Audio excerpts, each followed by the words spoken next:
देखिए, आचार संहिता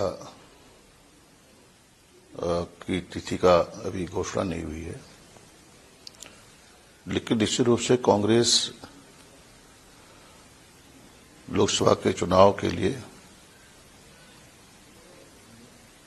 पूरी तरह तैयार है और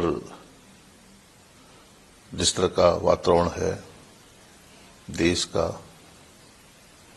उत्तराखंड प्रदेश का, हालात बद से बदतर हो चुके हैं और सरकार भ्रष्टाचार में आकंठ तक डूबी हुई है। जो जीरो टॉलरेंस की बात करती थी वो सरकार, उस कई मामले हैं, उद्यान विभाग का मामला है, सिंचाई विभाग का मामला है।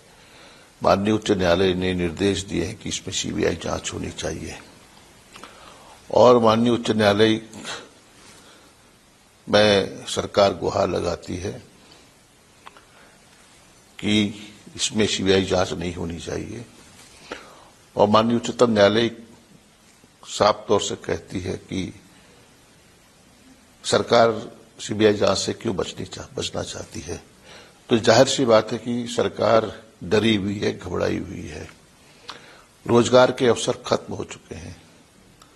कौशल विकास, स्किल डेवलपमेंट के नाम पर पिछले वर्षों में नौजवानों को ठगा गया है। रोजगार के अवसर खत्म हो गए हैं और जिस तरह से चाहे अधीनस्थ ट्रेन सेवा आयोग हो, चाहे लोक सेवा आयोग जैसी संस्था, वहां पर भी भ्रष्टाचार अपने पांव जमा चुका है और वो जो लोग इसमें नकल पेपर लीक मामले में जो लोग के नाम जाहिर हुए हैं वो सत्ता से के नजदीक करीबी लोग थे और वह उनके खिलाफ हमने लगातार कहा कि इसमें सीबीआई जांच होनी चाहिए हाईकोर्ट की सिटिंग जज के जरिए की निगरानी में, लेकिन सरकार ने कदम वापस खींच लिया और सरकार बचना चाहती है सीबीआई जांच से और जिससे नौजवानों का भविष्य अंधकारमयी है, हताश है, कुंठा है और पलायन करने को मजबूर है। पलायन आयोग का भी गठन हुआ, उसके आज तक वो रिपोर्ट सार्वजनिक नहीं की गई, वो ठंडे बस्ते में डाल दी गई। करोड़ रुपया खर्च किया पलायन आयोग के नाम पर, करोड़ रुपया सरकार ने खर्च किया। अकीता भंडारी हत्याकांड में जिसमें भी हमने कहा कि इसमें जो सत्ता के नजदीक लोग हैं, उस हत्याकांड में और उस साजिश में कई बड़े चेहरों के नाम सामने संदिग्ध दिखाई दिए, लेकिन सरकार ने कोई कार्रवाई नहीं की और सीबीआई जांच से मुकर गई। किसानों का जो न्यूनतम समर्थन मूल्य दिया जाना चाहिए, सरकार उससे बचती रही है। किसानों का उत्पीड़न हो रहा है। किसान अपनी फसल को कम बिचौलियों के हाथों में बेचने को मजबूर हैं। गन्ना किसानों का भुगतान नहीं हो पाया है और जो पिछले वर्षों में जो चाहे पहाड़ी क्षेत्र हो, सीमांत जनपद हो, वहां आपदा ने भारी कहर ढाया है। आज तक उनका विस्थापन नहीं हो पाया है। आज भी खुले आसमान के नीचे जीने को मजबूर हैं। सड़कें टूटी हुई हैं, रास्ते नहीं हैं और बिजली नहीं है। वही हाल तराई का है। तराई के जनपदों में फसल को भारी नुकसान हुआ, लेकिन मुआवजा नहीं मिल पाया। और दूसरा जो सामाजिक ताना बाना है, उसको बांटने की कोशिश की जा रही है, उसको खत्म करने की कोशिश की जा रही है। धर्म जाति के आधार पर लोगों को बांटा जा रहा है। एक ऐसा माहौल तैयार किया गया है जो निचला, जो गरीब तबका है, जो कमजोर तबका है, वो दलित हों, शोषित हों, वंचित हों, कमजोर तबके के लोग हों, माइनॉरिटीज के लोग हैं, उनमें डर का माहौल है, भय का माहौल है और दलित उत्पीड़न की घटनाएं बढ़ी हैं। जो दलित हमारी बेटियां हैं उनके साथ बलात्कार हुए हैं। हरिद्वार में बेरड़ा कांड हुआ, सरकार ने उन अपराधियों को, उन दोषियों को सजा देने की कोशिश नहीं की है। चाहे अल्मोड़ा की जगदीश हत्याकांड हो, उसको दिन दहाड़े मार दिया गया, सरकार ने कोई सुध नहीं ली। यहां गढ़वाल में हमारी बेटियों के साथ बलात्कार होता है, कोई सुध नहीं ली गई है। कानून व्यवस्था पूरी तरह ध्वस्त हो चुकी है, गठजोड़ बन चुका है, माफिया राज कायम हो चुका है। यहाँ के नदी, नाले, जंगल, जमीन सब प्राइवेट हाथों में दे दिए गए, निजी क्षेत्र में दे दिए गए हैं, जिससे राजस्व की भी हानि होगी।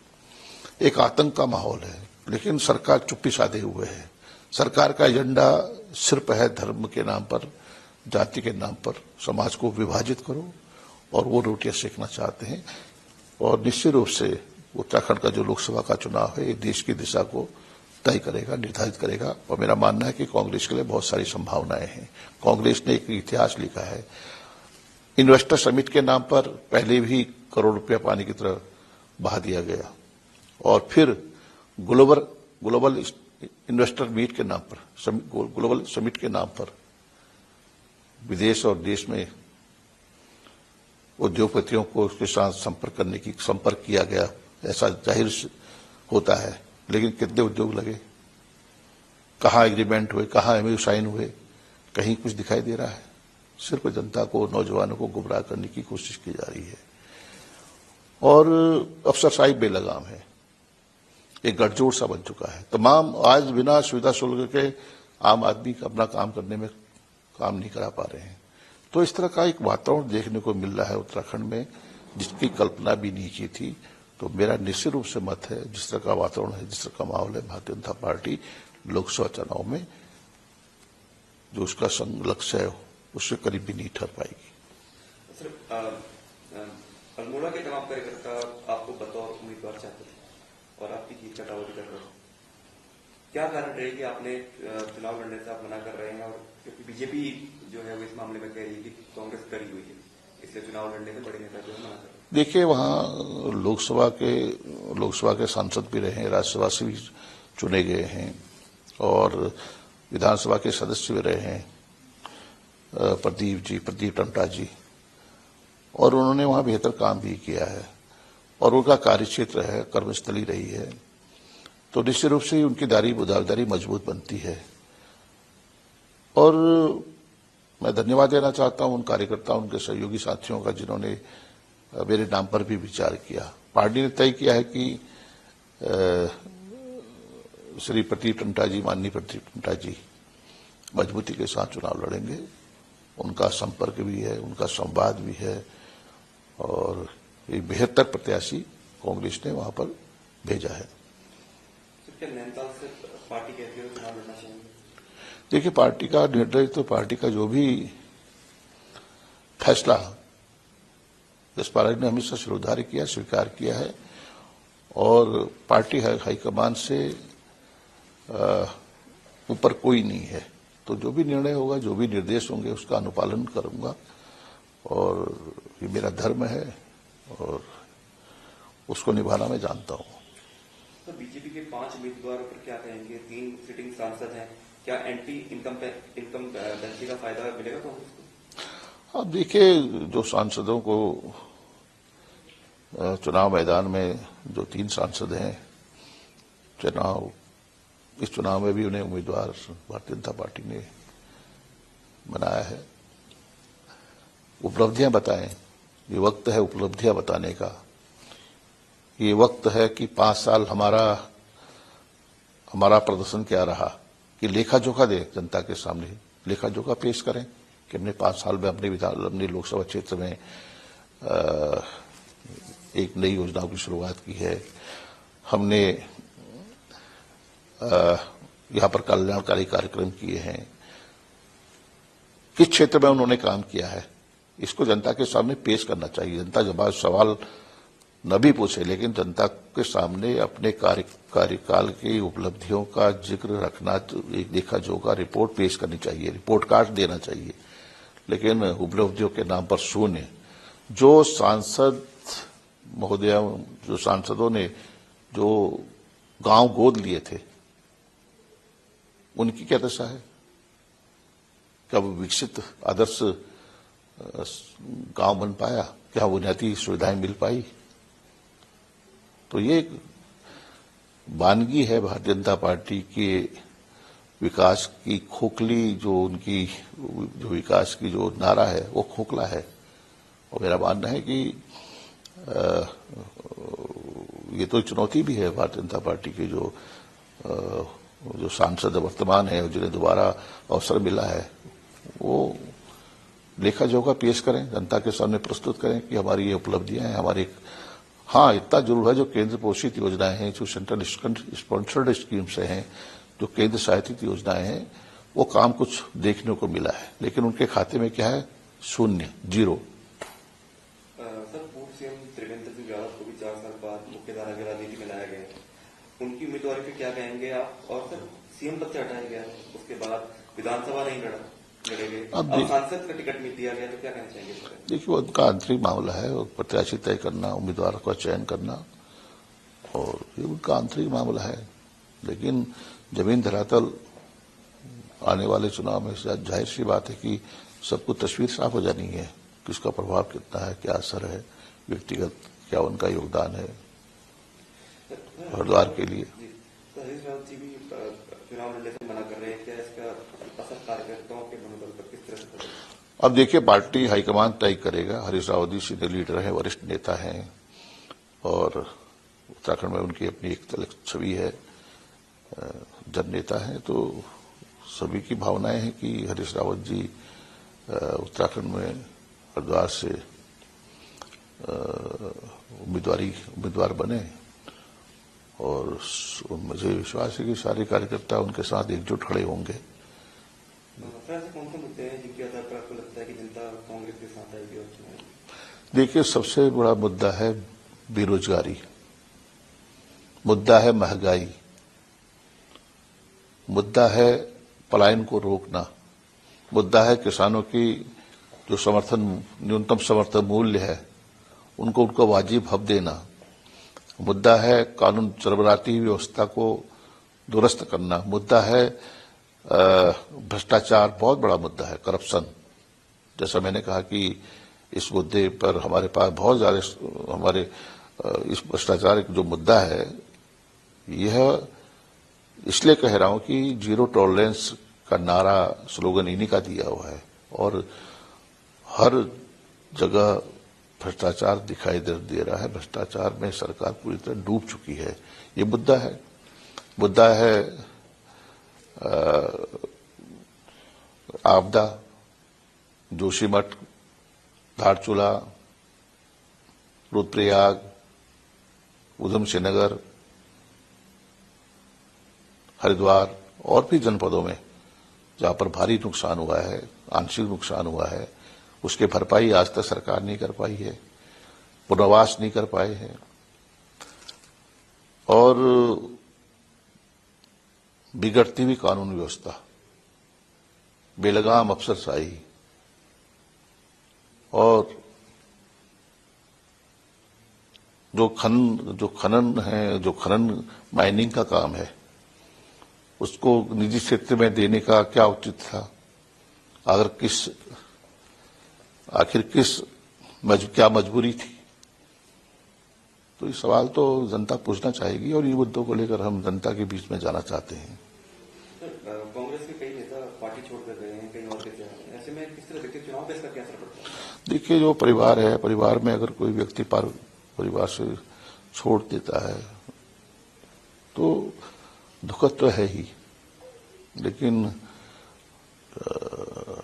उन्होंने पार्टी से परित्याग किया है, तो देश में हम कठिन दौर से गुजर रहे हैं, और इस ऐसे समय में अगर पार्टी छोड़कर जाना, कहीं न कहीं उनकी महत्वाकांक्षाएं, जो उनका महत्वाकांक्षाएं वो पूरी नहीं हो पा रही होंगी, इसलिए उन्होंने कांग्रेस की विचारधारा से ऐसी विचारधारा में जा रहे हैं जो कांग्रेस की विचारधारा से बिल्कुल विपरीत है।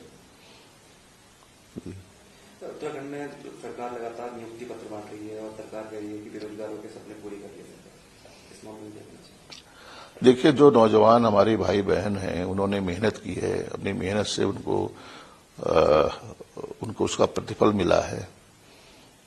आज तो कभी देखने में नहीं आया कि नौजवान अपनी मेहनत से, अपने परिश्रम से किसी भी उसका चयन होता है और सरकार सुविधा अनुसार उनको नियुक्ति पत्र देती है, और जबकि ज्वाइनिंग पहले हो जानी चाहिए थी। वो लंबा इंतजार करते हैं। जब सरकार के पास समय होता है तब उन्हें आदेश होते हैं कि आप इस तारीख को हाजिर हुए, और तब उनको नियुक्ति पत्र थमा दिए जाते हैं। क्या सरकार का क्या योगदान है? उनकी मेहनत परिश्रम है जिसकी वजह से उनका चयन हुआ है। तो ये नई परंपरा, नई परिपाटी को हम आज देख रहे हैं। कांग्रेस के शासन में हजारों लोगों, नौजवानों को रोजगार मिला। इस तरह के मेले, इस तरह का आयोजन कभी देखने को नहीं मिला होगा। मोदी बड़ा फैक्टर है देश की राजनीति का, और बीजेपी दावा कर रही है कि 10 साल बाद मोदी लहर और प्रचंड होगी। इससे कैसे लड़ेगी? अब देश को बनाने में, देश के निर्माण में, देश की आजादी में कांग्रेस की भूमिका रही है, और आज जो राष्ट्रपिता महात्मा गांधी जी का अपमान करते हैं, जो देश के संविधान को बदलना चाहते हैं, जिन्होंने संवैधानिक संस्थाओं में काबिज हो गए हैं, अगर वही विचारधारा, उसी सोच के लोग केंद्र में सत्ता में काबिज होना चाहते हैं, कि जनता ने फैसला करना है कि कौन सी विचारधारा, गोडसे की विचारधारा या गांधी राष्ट्रपिता महात्मा गांधी की विचारधारा। देश की आजादी में जिनका योगदान है उनके आज उनके नाम इतिहास के पन्नों से गायब किए जा रहे हैं। एक नई परिपाटी पैदा की जा रही है। तो मेरा मानना है कि सरकार एक ऐसा उन्होंने रास्ता चुना है जो देश को विभाजित करता है, देश को खंडित करता है, देश को कमजोर करता है। और कांग्रेस सर्वधर्म समभाव की प्रतीक रही है। शांति और अमन की, कौमी एकता की, भाईचारा कांग्रेस का एक सिद्धांत रहा है।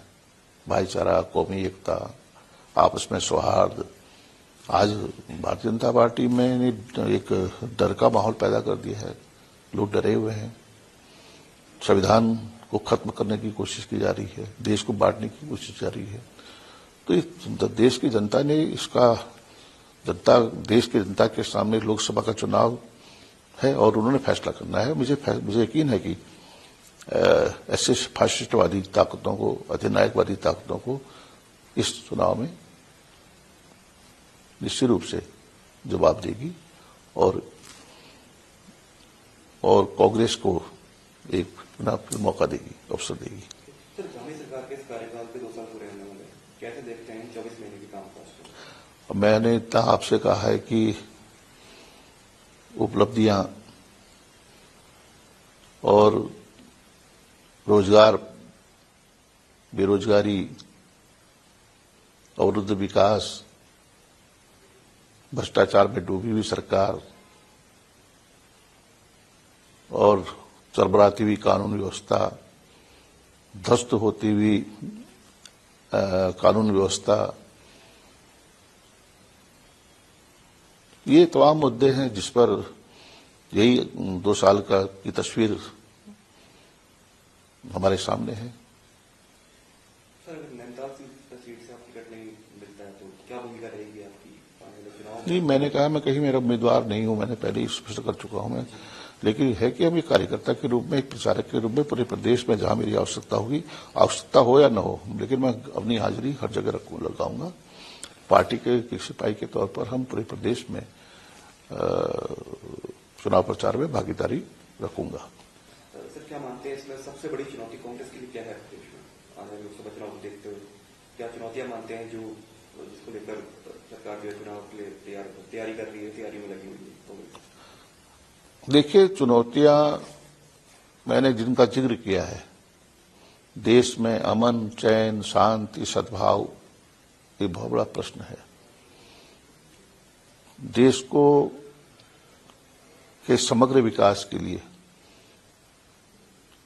और देश की जो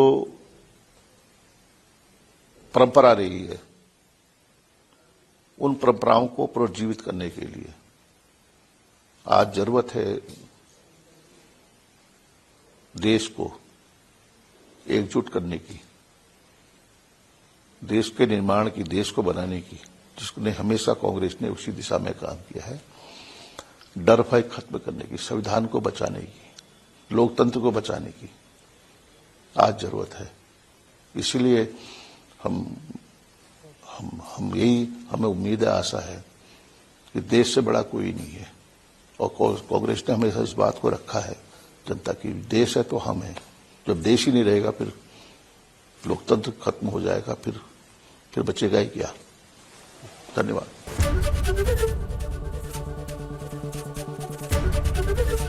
एबीपी गंगा, खबर आपकी, जुबान आपकी।